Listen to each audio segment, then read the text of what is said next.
Hi guys, કેમ છો બધા? મજામાં ને? અને welcome back to my mini blog. આજ છે ને, જો આપણે વાગી ગયા છે 5 અને 5 વાગે બ્લોગ ચાલુ કર્યો છે. અને આ બ્લોગ ચાલુ કરવાનું એક રીઝન છે કે અમારા રોકી હારન હે ને અમે કંઈક વસ્તુ મંગાવ્યું છે.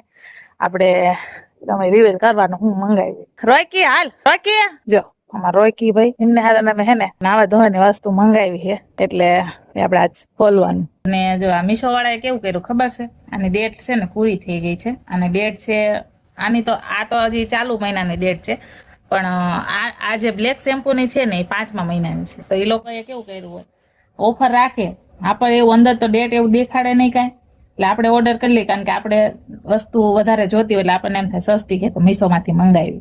પણ મીશો વાળા છે ને જો આવું કરે, ફ્રોડ કરે. તો આપણને છે ને એક શેમ્પૂ બરોબર મળ્યું છે, અને એક આ સ્પ્રે અને આ આવડી આ બ્લેક બોટલ એક્સપાયર ડેટ ની મળી છે. તો હવે આપણે રિટર્ન કરશું બે વસ્તુ રિટર્ન કરશું આપણે.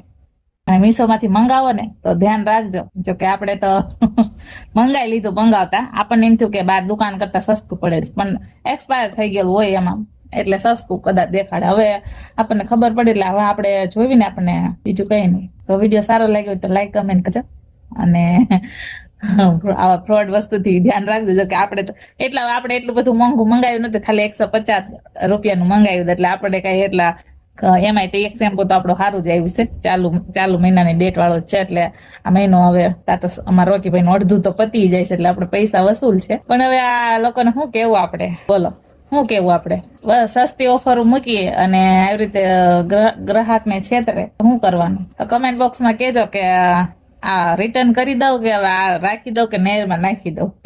વિડીયો સારો એટલે લાઈક કમેન્ટ કરી દેજો. મળીએ નેક્સ્ટ વિડીયોમાં. જય દ્વારકાધીશ.